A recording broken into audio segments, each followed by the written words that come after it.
Well, good morning, everyone, and welcome to the very first session of the day, GEO as the next foundational platform shift, where venture capital sees the billion-dollar opportunities.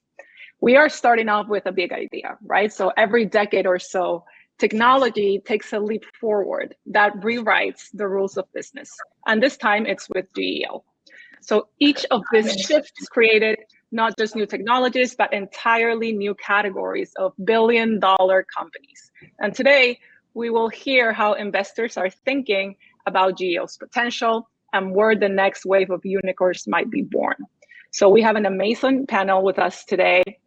Paul Doherty. Paul is the former CTO and Group Chief Executive of Technology at Accenture, where he led more than 700,000 professionals worldwide in driving digital transformation. He's also the co-author of Radically Human and Human Plus Machine, and one of the most authoritative voices on AI's impact on business and society. We also have Jonathan Metrick, Chief Growth Officer at Sagard and a multi-strategy global asset manager. Jonathan was previously at Procter & Gamble and Policy Genius and has led growth and marketed at both Fortune 500 companies and high growth startups. Dev Kade is a partner at Lightspeed Venture Partners, one of the world's most influential VC firms, with a track record of backing unicorns across SaaS, consumer, and fintech. With decades of experience across Silicon Valley and India, he's seen firsthand how platform shifts create category-defining companies. Neil Behrendt, a former marketing leader at Fortune 100 consumer brands. Neil brings unmatched expertise in scaling loyalty, growth, and brand trust at a global level. And last but not least, moderating this conversation is AJ Gandhi. AJ is the founder of GTM Leader Society. He comes with decades of experience scaling GTM functions. He has become a go-to advisor for CMOs, CROs, and founders navigating growth in competitive markets. So please join me in welcoming our panel today. And AJ, over to you. Very good, Mariana. Thank you so much. Super exciting to be here. I feel very privileged with this amazing panel. So for me, in addition to kind of go-to-market leader society, I've really spent the last 30 years doing B2B go-to-market. So it's not just hosting paella parties, omakase dinners, and ultra premium whiskey tastings, though that's actually pretty fun. What I have done in my career is I've worked with basically about 100 companies on go-to-market value creation, thinking about it very holistically. And as a part of that, I've worked with thousands of go-to-market executives.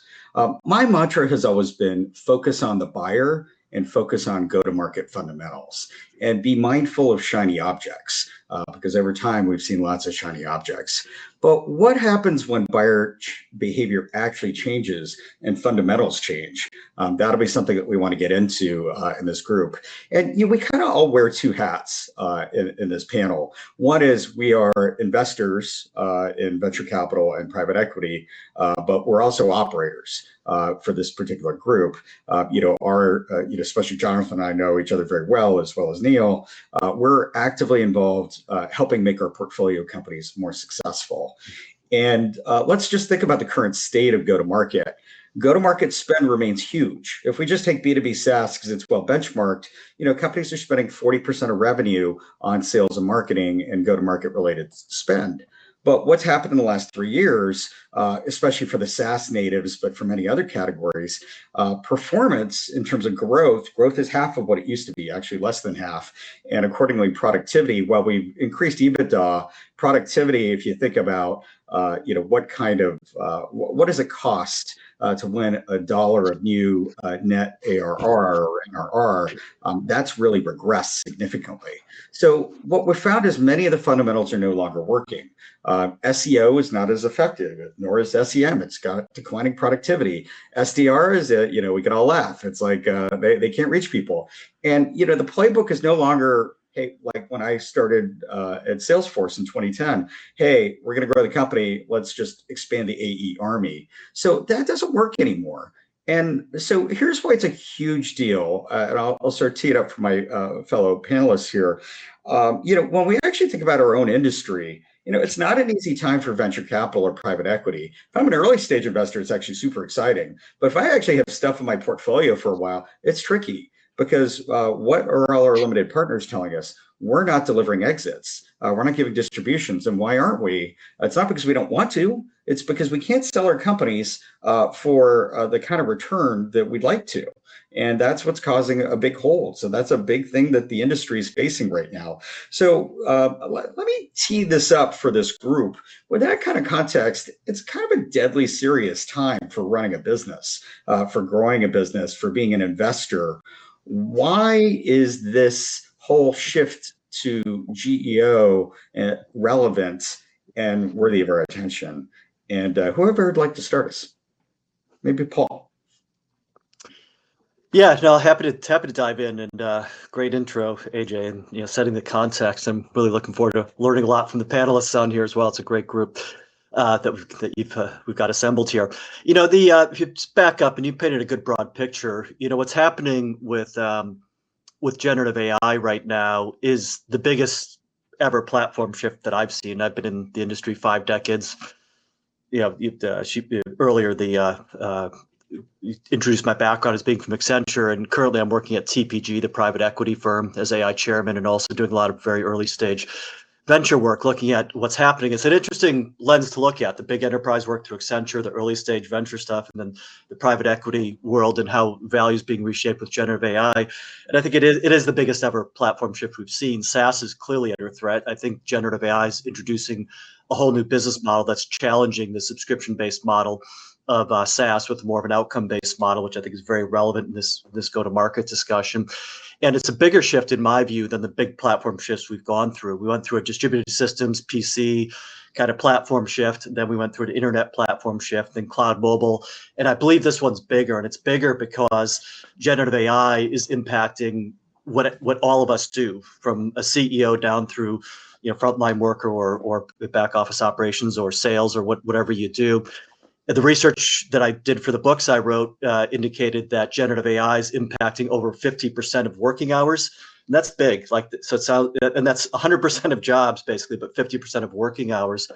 And so you really need to think differently about how you operate everything you do. And that leads to the headline numbers. You all hear about 10 trillion in GDP impact and all that, which I believe is real as we progress through it over time. But it's super early right now. And the challenge that I see companies navigating is getting out of the productivity mindset. And I think that's very relevant to this conversation. Too many companies are focused on how can I deploy this and get some productivity and reduce my sales ops costs or reduce my back office costs. I think the leading organizations that I'm seeing are the ones that are shifting to more of a growth and value focus. And I think that's where GEO becomes really interesting. I think if you put it in context of the announcement, I think it was 2 days ago from OpenAI about the buy it capability they released, instant checkout, agentic commerce protocol.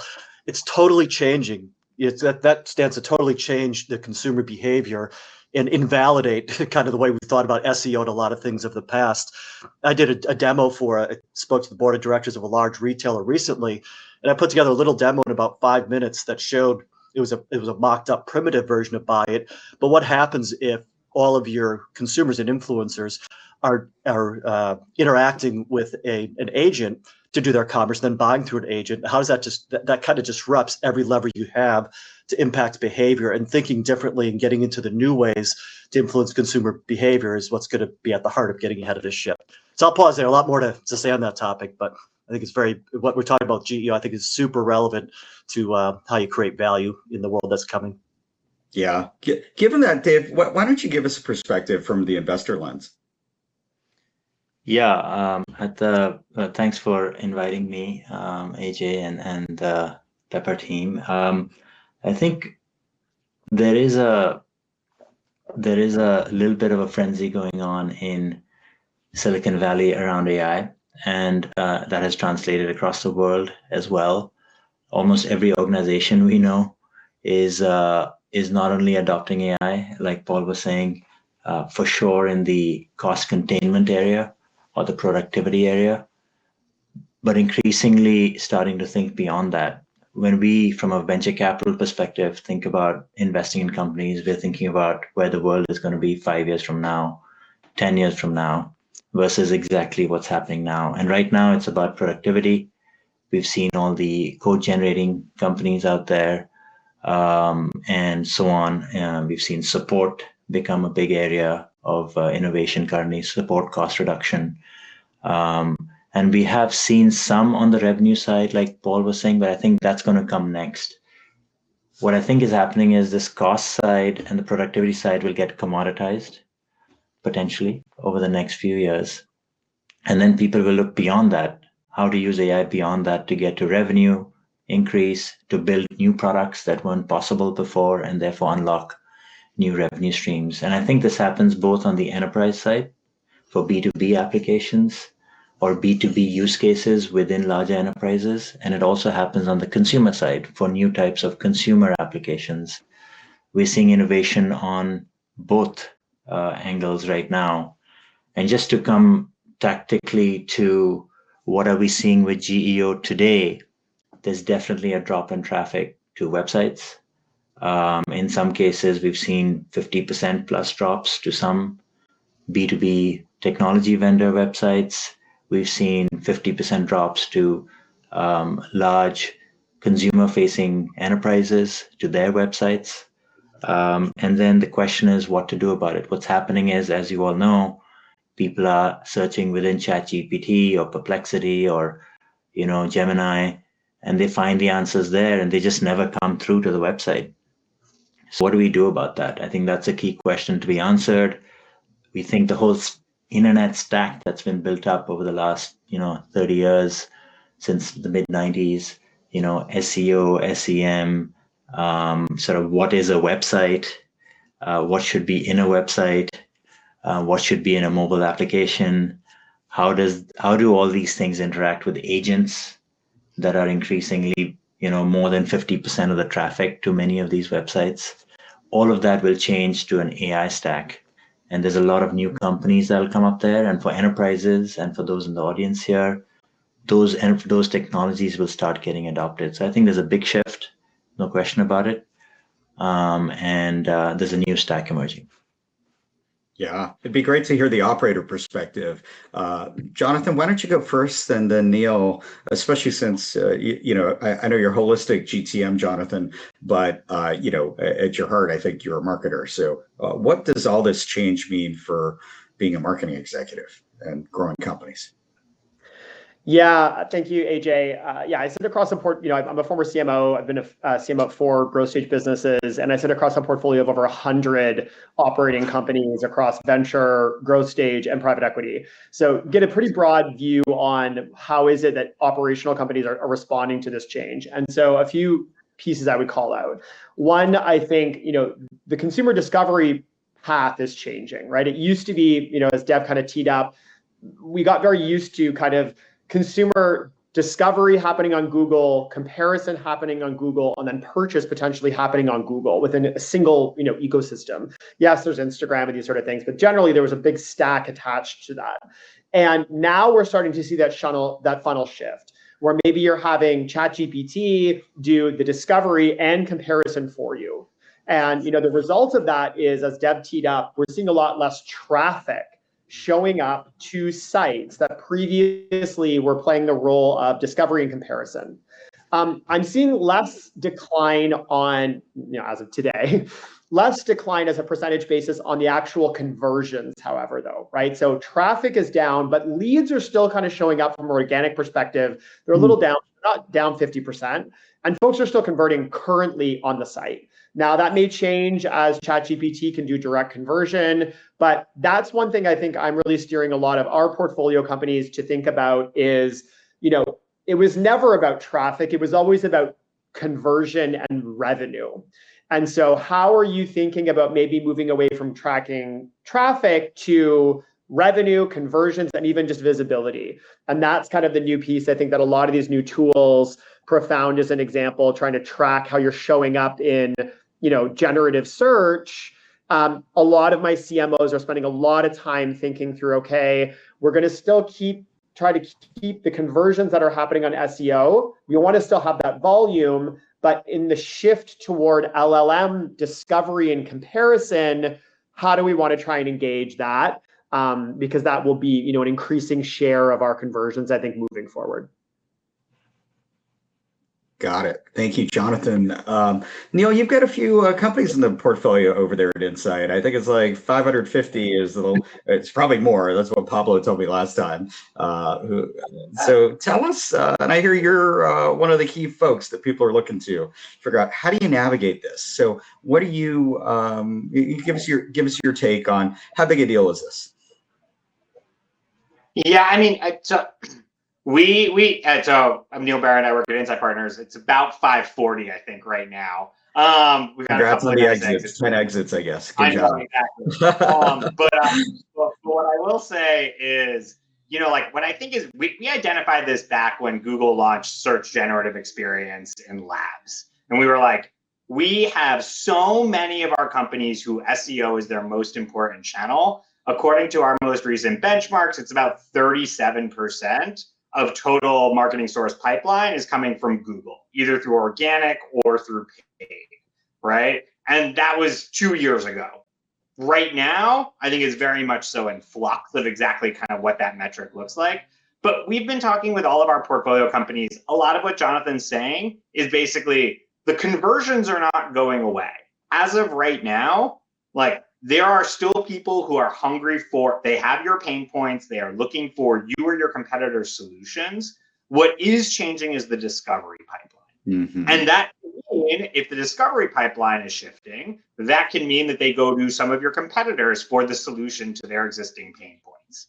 I don't think we've yet dealt with the component of the platform shift that, Paul alluded to, that other people have mentioned, like the fast fashion era of SaaS. Thank you, Sam Altman. But I don't think we've yet dealt with that situation where people are actually building their own solutions, using their own agents, and not relying on SaaS, or not relying on tools, or not relying on other companies to provide the solutions. We're dealing with a shift in how discovery is happening.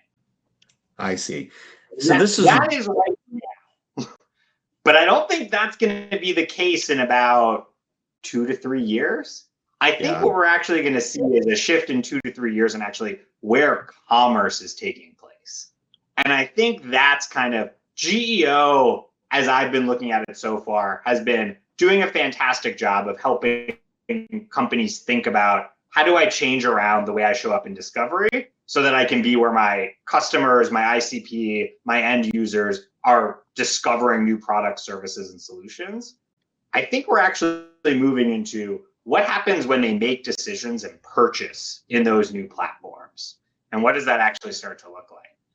Yeah, super interesting, Neil. And we're going to get to that in this conversation. So kind of what we've talked about so far is, hey, this really matters. It's a huge shift in behavior.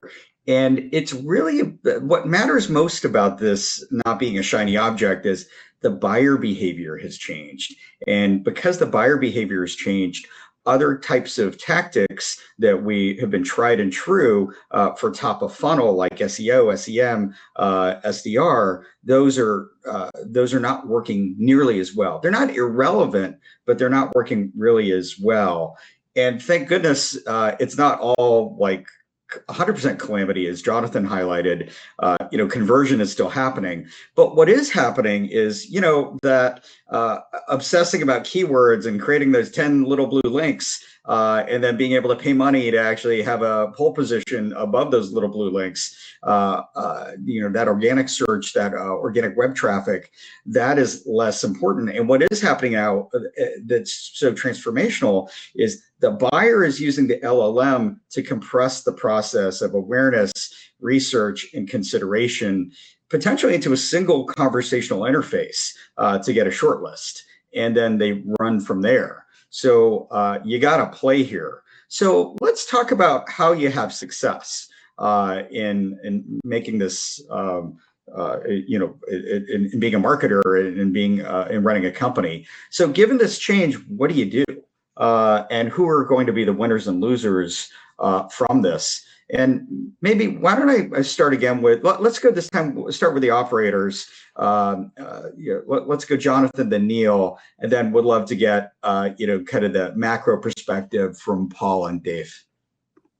Jonathan. Yeah, I mean, so to respond to like what should folks do, I tend to look at our venture businesses that are kind of the speedboats trying to go against this, the cruise ship incumbents as the folks who are most emergent and they have the earliest tech stack, they've got the smallest teams, they have the highest risk appetite. And I think there's a couple pieces that I think, folks should be tackling, and it isn't necessarily new in any sort of platform change. This is what I saw the best performing companies do in the earliest stages of mobile and internet and desktop as well, is, there's arbitrage opportunities when the landscape is changing. And the folks who will first discover the arbitrage opportunities are the ones that are testing the new tools, experimenting, watching the data, and trying new things. So, for example, do you want to be using tools that are allowing you to show up on how are we showing up with AI visibility, generative search visibility, and trying to hack our way through getting more visibility, right? There's a lot of movement around, should you be playing with Reddit and getting more content on Reddit? Because Reddit tends to be one of the main sources that at least Gemini is drawing from for LLM visibility. How do you want to be thinking about, stacking your content on the back end side so that it can be crawled easier from agents, not just from an SEO perspective, from an agentic perspective? That's another angle. I think the other thing I would just kind of think about too is one area I'm not seeing changes. I am not seeing changes to sites that have high authority, expertise, and proprietary data, right? So if you are a trusted source, that is still holding its water in this kind of revamped discovery mode. Mayo Clinic, as an example, is still being cited as a source as medical information because people know that it's quality content written by, practitioners. Where I'm seeing a lot of the disruption is more in the kind of affiliates, content farms, generic information. That's not holding its ground. But if you're a high authority site, I'd be doubling down on that because I think there's a way forward, through the trees for you.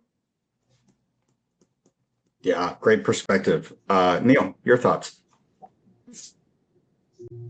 Yeah, I'm going to highlight the arbitrage opportunity windows. There are continual arbitrage opportunities that are emerging. They're very short-lived. They seem to be about a 3-month good, big one. Putting citations on your content and linking back to academic resources seem to do wonders.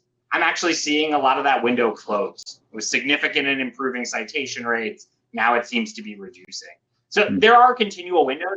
I actually think the companies that are doing the best right now are the ones who are thinking about building automated processes to identify those windows and actually deploying against them. So like Jonathan said, right now it seems to be unique data points that don't exist elsewhere. That seems to be like a really hot thing that LLMs are seeking out. I don't know how long that will be, kind of like the modus operandi of LLMs, but the smart companies are building those rapid updating systems. The other thing that we've noticed is freshness seems to be an incredibly important factor in LLM citations, in LLM mentions, et cetera. And so you want the automated processes in place. And thankfully, I think very recently, the agents have come far enough that you can set it up now.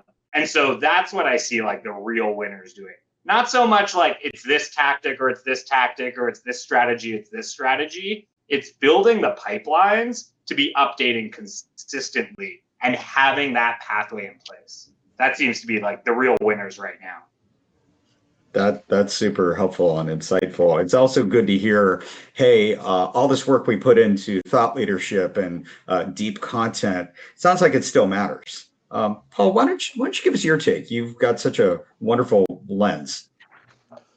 Yeah, I love the comments that Jonathan and Neil just made. The one way I kind of try to explain this to companies I work with is, AI is the new UI. AI becomes the user interface. And so if you start framing things that way, how does that change how you think? And I think Jonathan captured the point about, your website becomes the training ground for the agents that your consumer's going to use, not the place your consumers go. And and just thinking broadly and differently about how you structure things, I think is really important. So that AI as a new UI is kind of the framing device I've been trying to use to educate clients. If if ChatGPT has 800 million monthly active users and you have influencers there and that people are attracted to and are doing click-through, one-click commerce, how does that, if that's the UI that we're moving to over the next few years, for one example at least of the new UI, then how do you change the other things you do? And I don't think enough organizations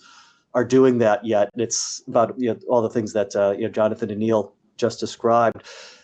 There's also this thing if you look more at the B2B world, there's a couple of companies I'm working with that are starting to think about what, and this is probably maybe first in B2B before it moves to B2C, but what does agent to agent commerce look like? What does it look like now if in my supply chain, I'm going to have people approach me to sell to me from an agentic perspective. So agents are going to come to me. What's my agentic response and how do I position myself right in that world? And that's moving pretty fast in some of the B2B realms. And that, so it's not, you're not marketing to the person in that case, you're marketing or positioning yourself and your services with your agents. And I think that there's examples of that with, things like Rocket Money's already doing with some of the services they have in the consumer realm, but it might be a little slower to move into the consumer.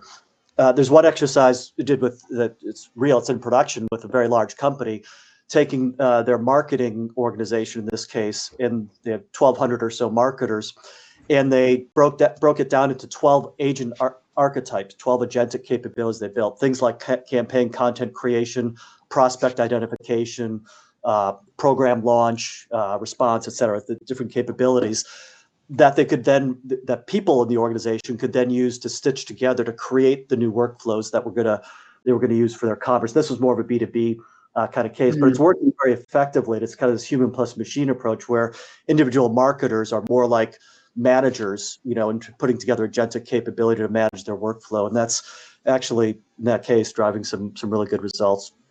And I think that's those kind of things, I think, are the pathway to where we're headed.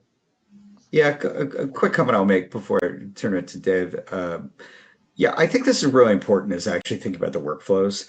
Look, I think we get excited about new technology, but at the end of the day, like if you're writing insurance policies and selling insurance policies, the workflows are actually still quite similar in terms of what's the jobs to be done. The key is just what can the technology do? It can personalize, it can automate, it can expedite, you can have dramatically more productivity. So you got to come back to the workflows.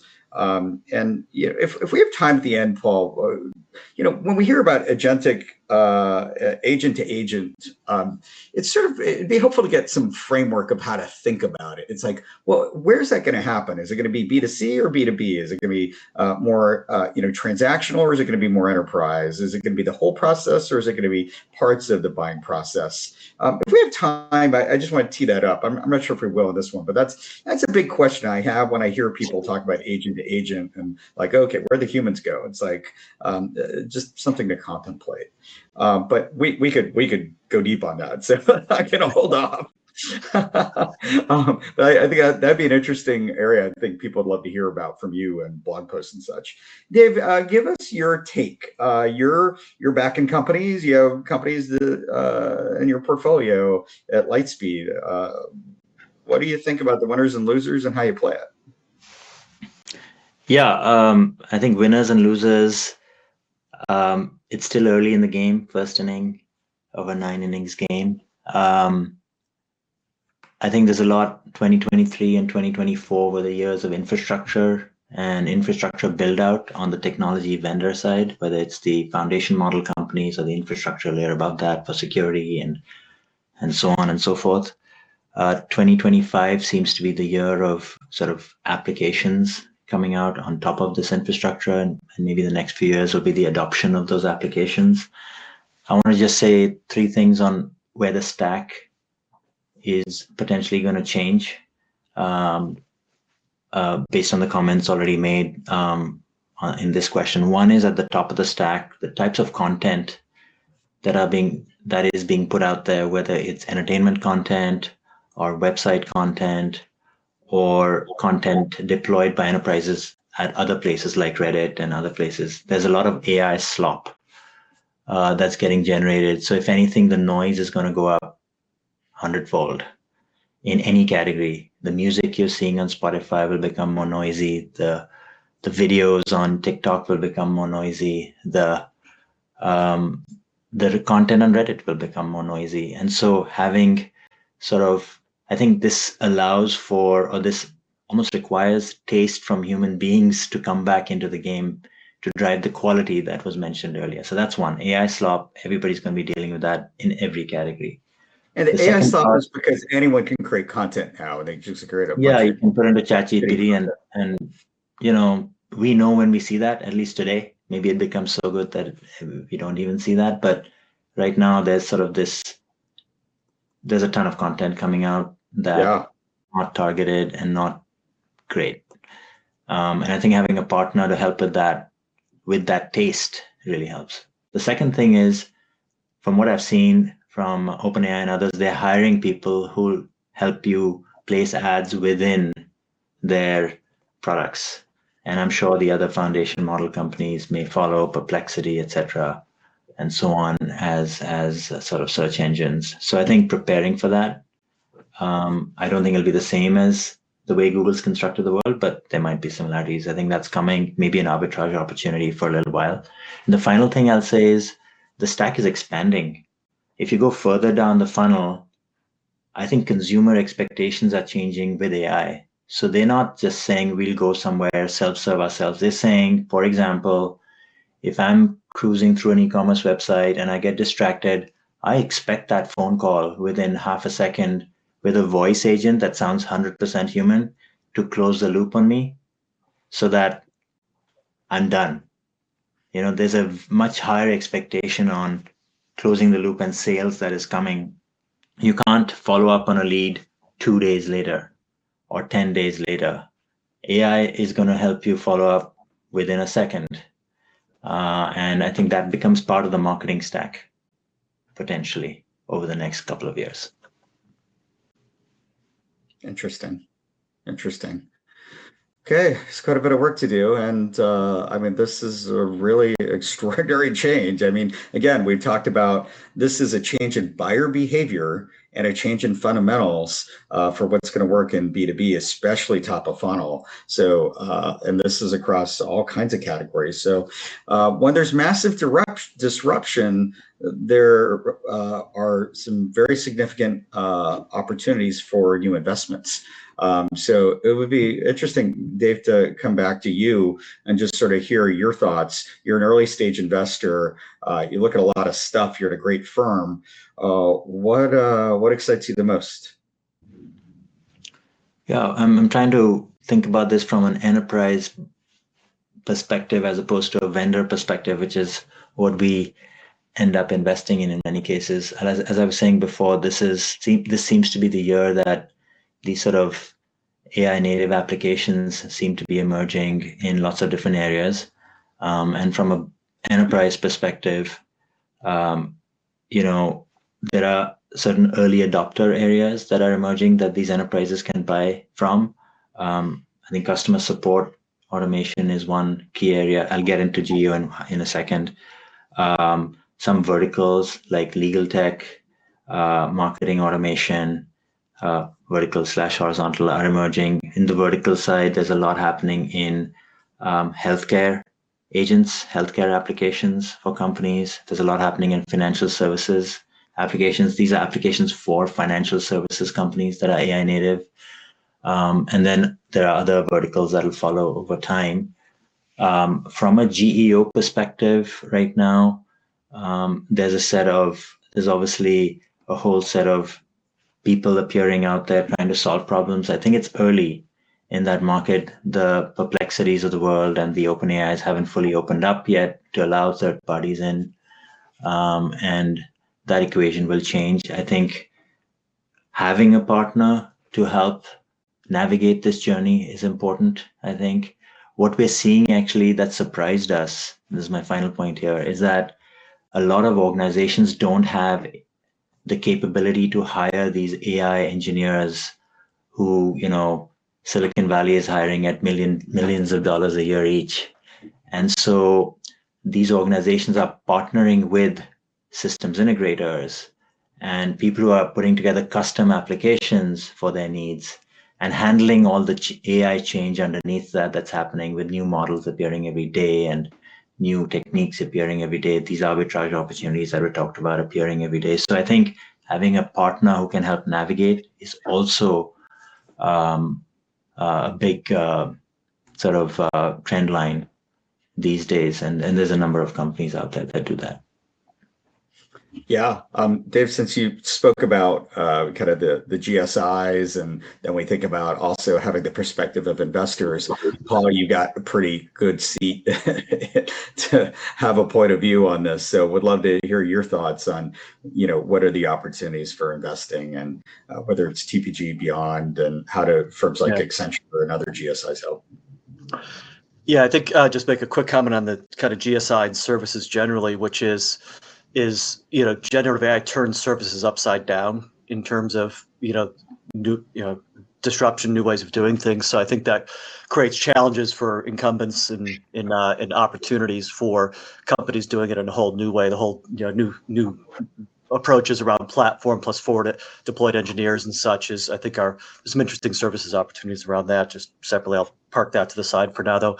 I think from an investment perspective, I ran Accenture Ventures for a long time, which was our corporate VC, and now looking at this other angle.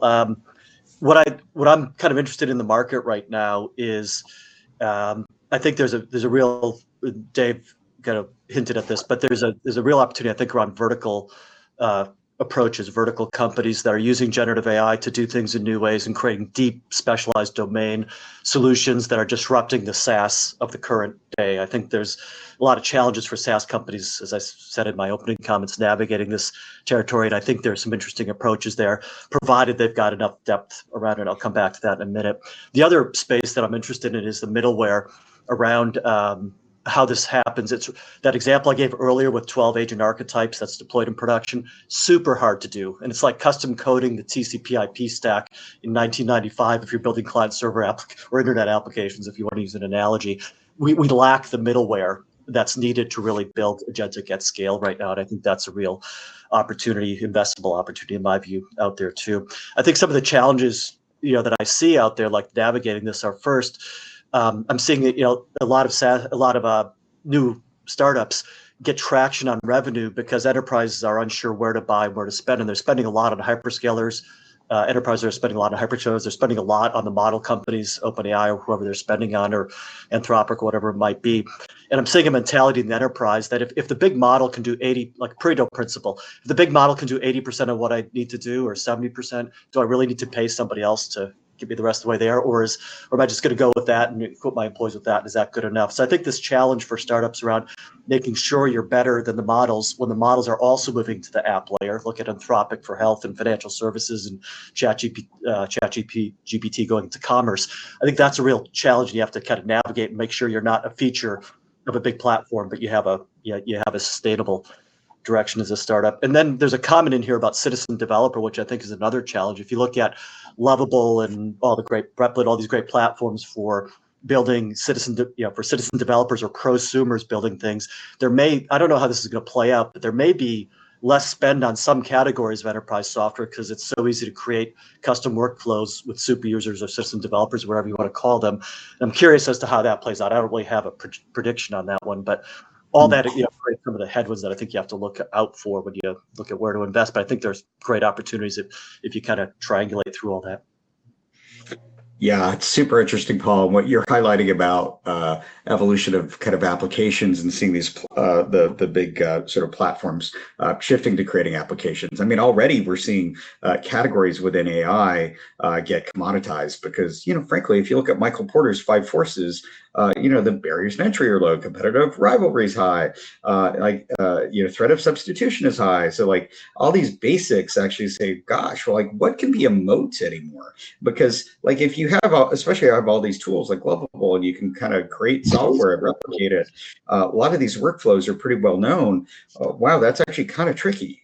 So what I actually sort of ponder is, well, can product really be a moat anymore? Maybe the moat is actually much more go to market. maybe the moat is actually even deeper than that. Maybe the moat is actually understanding the customer, which I think frankly, I think a lot of investors aren't great at it. I like to look at my own industry. I think many of you know I spent many years in private equity. And look, when we do a deal, we do massive amounts of diligence. We understand the market. We do competitor interviews. We do customer interviews. We do expert interviews. We spend, often millions of dollars on it before we do the deal. And then we hold a company for 4 to 7 years. And how much of that work do we do again? Not that much. It's we could capitalize it when we did the deal, but then it's an operating expense and it's up to the management team. And I think we lose touch a lot of times in companies. And I think that's actually one of the challenges, especially in private equity right now, just sort of poking at my kind of my own industry. With that, a little bit of sandbox, maybe let me tee it up to Jonathan and Neil.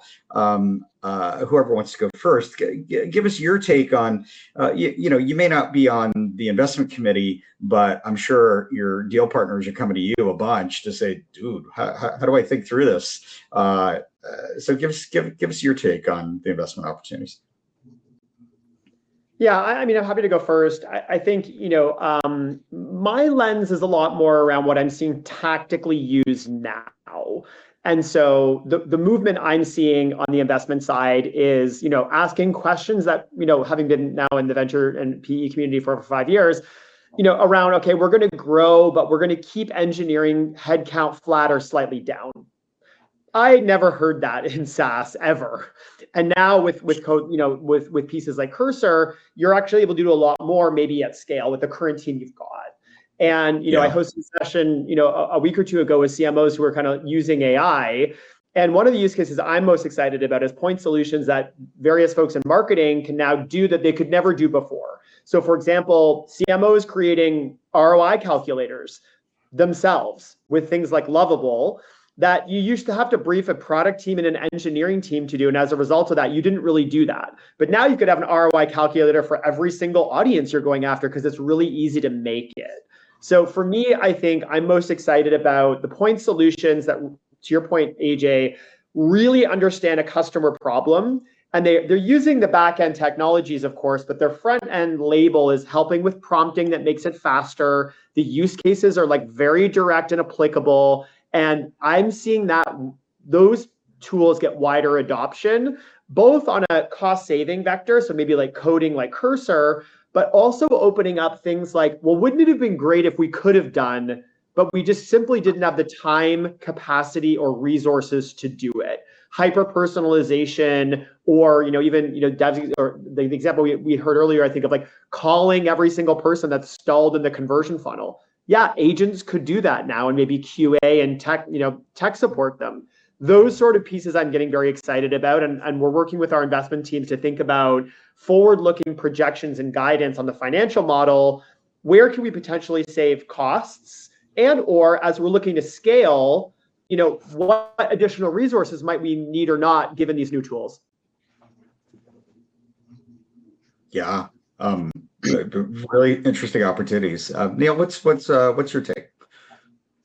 So I'll say probably when we think about product as a moat, again, product is probably disappearing, unfortunately, as a moat. But we think two things together can still make product be a viable sort of defensibility component, which is understanding your customer and their workflows better than the customer does. And partially that's from seeing it across multiple different clients. And then the other thing that's really important is velocity. You have to be able to move fast, then their own internal team can optimize to their own specific workflow. Those things are you put those two together, you know the direction you're going in, and you have the velocity, and we look at that a lot. And then the other component that we're thinking about is the buy versus build kind of calculus overall has changed throughout the ecosystem. It is much easier to buy, but also the other thing, it's much easier to build than it was prior. But also, something that one of my IC members recently said is people think that when they build their own solution, they're getting a free beer. What they're actually getting is a free puppy. And you have to take care of that dog, and you have to train it, and you have to do all these different things. And free beer is great. Free puppies are actually quite a burden on yourself and on your organization in the long term. And so right now, I think there's a lot of companies who are relearning that concept of how complicated it is to build your own solution. And so I think we're going to see the pendulum swift back a little bit on this. The other thing that we're focusing in a lot on is like revenue retention and switching costs. So what actually is causing barriers to switching? Because for a lot of companies, barriers to switching have gone down astronomically low. Paul, it's like one of the things that keeps me up thinking about A2A ecosystems is that barriers to switching are zero because your agent does the switching and the MCP is self-discoverable and self-documenting. Like it is a crisis. And so we think about what are actual switching costs that are very difficult to automate away.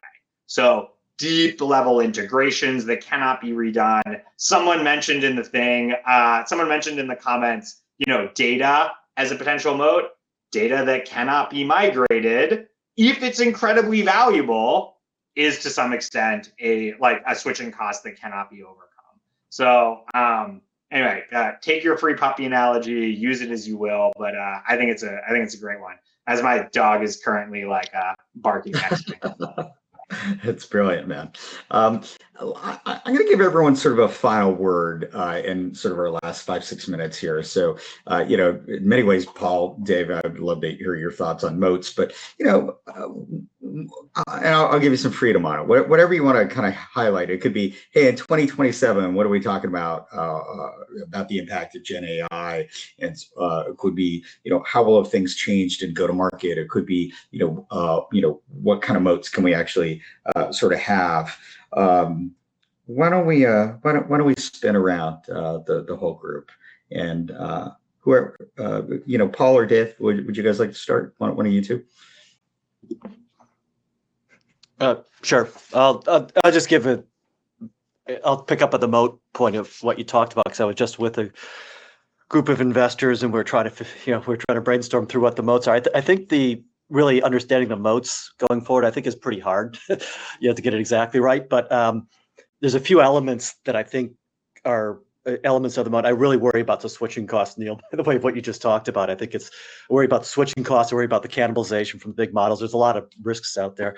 But I think moats that I think would work, I think there is a data moat for a lot of companies. For example, I was talking to a company in the automotive OEM industry that has some parts and maintenance data that nobody else has. The models will never be trained on it, highly specialized, curated over years. Great data. So if you have something like that, I think you can do things around it and build services and intelligence around it. So I think data can be a moat, but sometimes companies just quickly say, hey, my data is a moat, and it might not be. The things about your customers really unique to you, or do others know those same things? So I think you really have to be self-critical on looking at your data and where you can create data moats, and not every company has data moats. The second thing I think can be workflow. Some workflows are really, really hard and hard to understand, and it's not going to even a sophisticated generative AI model that can do multi-step thinking and everything in the foreseeable future won't be able to do these highly specialized workflows. Thinking about industrialized processes and deep regulated industry processes and things. So I think sometimes the workflow can be a company's understanding of the workflow. A tech company's understanding of workflow might, I think it was Neil or Dev might have gotten to this earlier. A company's understanding of the workflow may be a moat in and of itself more than the product. Really knowing the customers and what they're doing with their product might be a moat, because that's and if you can use that data effectively. A third thing I think that can be a moat is an outcome based. Like what Sierra is doing around only charging for calls that are completed, I think is a path to a different sort of thing. Because if you're embedded in a customer and only getting paid for success versus license or subscription or seats, I think that can be hard to dislodge without a lot of risks. And I think this outcome-based model is hard to crack, but I think it can be a real sticky thing. And then the fourth thing is there could be ecosystem elements to the moat. If you have a great deal with an Anthropic or a Gemini or a Microsoft from a hyperscaler distribution channel, data access, or some positioning, that can be good too. So the ecosystem and the way you think about it can be important. So I'm not sure if that's complete. I'm not sure if it's necessary or sufficient, but those are some of the things that I've been thinking about in terms of the moats. Fascinating. Dev, why don't you go next? Thank you, Paul. Thanks, AJ. Thanks, Paul. I think the one thing I'll add is this whole world of GEO and SEO lives to serve brands to get revenue and awareness and so on. And I think if we think about 3 to 5 years down the line, we'll see a bunch of new brands emerge. Every technology shift, whether it's mobile, like Jonathan was saying before, or the internet or the web in the mid-90s or post-2000, has led to a new generation of brands and companies. So I think the opportunity for those enterprises, folks from enterprises who are listening here, is that their companies can create new brands that are AI infused, that provide a different level of service or different value proposition that was not possible before. And those things will show up within GEO and SEO and so on in a different way. So it's kind of a meta point to the question, AJ, but this is an opportunity to sort of morph into or add new lines of service or new product lines that are AI infused that weren't possible before. Obviously, the technology ecosystem in Silicon Valley will create those, but I think non-Silicon Valley companies have an opportunity to do that. The barriers have come down, as was mentioned earlier, to use AI. And there's a ton of new products. So as a venture firm, we're backing new consumer companies, and we're backing new enterprise technology vendors at all the layers that we talked about.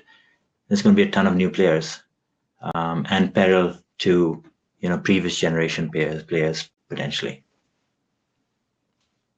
Super fascinating time. Neil, why don't you go next, and we'll wrap with Jonathan, and I'll have a quick closing word.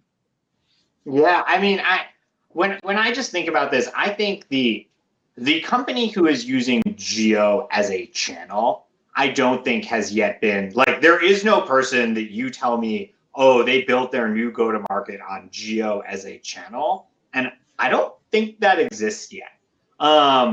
And so I think there's a huge opportunity. I've seen some very small agencies, specifically GEO agencies, like deploy and actually make outsized impact. But I don't think there's yet the company that is using the GEO as a strategy, like SEO was a lever that you could pull and invest and go on. I think that GEO is still very much so a channel that is like moving into maturity. It is very much so in its teenage years. And like, I'm still waiting to see who the company is who's going to build the playbook for succeeding on GEO. So I think there's been a ton of great conversation around A to A, like business model risk, all these other things, but just the overall channel of GEO, it is still in its nascent days. And like, I'm still very excited to see what a company built on GEO looks like. And I think it will be some of those consumer brands. Dev, I hope it's the one you've invested in. And some of yours too, as well, Neil, at Insight. Thank you. Jonathan. Yeah, quickly, I think just one other element I think that really struck me was Dev comment around the humans in the loop and like the evolving role that humans will play in this new AI landscape. And so I worked in fintech for over 10 years. V1 fintech, everybody thought, oh my goodness, banks are going away. We're going to have neo banks, neo insurance, neo payments, neo everything. And that just simply didn't play out, right? There was still a lot of humans in the loop to play critical roles around assessment, recommendation, and validation, around trust building around certain brands that use this new tech stack to, reimagine financial services. I think the role of humans is going to continue to play an important piece, but it may shift to be, instead of recommendations, it's taste or a QA or advice for conversion on a complicated buying journey, things that are just not automatable with AI. And so I think as we think about this evolving landscape, there will still be humans in the mix, but what role will they play? And I think the most interesting businesses will be able to couple the new stack of technology, AI automation, with an evolved and changed potentially role of humans to drive conversion and maybe avoid AI slop that I think we were kind of talking about a little earlier. Yeah, Let me give a closing point. So I just think, look, I wear the go-to-market lens of just how do we improve go-to-market, because go-to-market costs way too much money. It is declining in productivity, and companies aren't growing. I think there's a massive amount of pain out there, and the reason that there's, I mean, think about it for a second. Go-to-market is a process, a lot like manufacturing is a process. For manufacturing that we've had like Six Sigma and Deming for like 70 years and we've optimized, go-to-market is like 0.2 Sigma is my quip. It's like there's so much variance. There's so much waste. It is honestly, it's just completely outrageous when you think about it. And there's so much that's manual. There's so many places where you don't have expertise. There's so many places where there's variance, and there's a need for much more personalization. This is what AI can actually really bring to the table. We can automate a lot of stuff. We can actually personalize a lot of stuff. We can take care of a lot of this sort of variance in performance. So I think there's a lot of excitement here, but it's not just magically going to do it and make everything better. The thing to also, I really like the anchoring points on here is that yes, it's incredibly powerful, but it's incredibly powerful when you add humans to the mix. And I do want to actually kind of put in a little bit of a comment here, because I've gotten to know the Pepper team over the past year. And they when I first heard about them, it's like, hey, we do AI content. I'm like, okay, well, a lot of people do AI content, but it's like, oh, but what we also do is we actually have humans.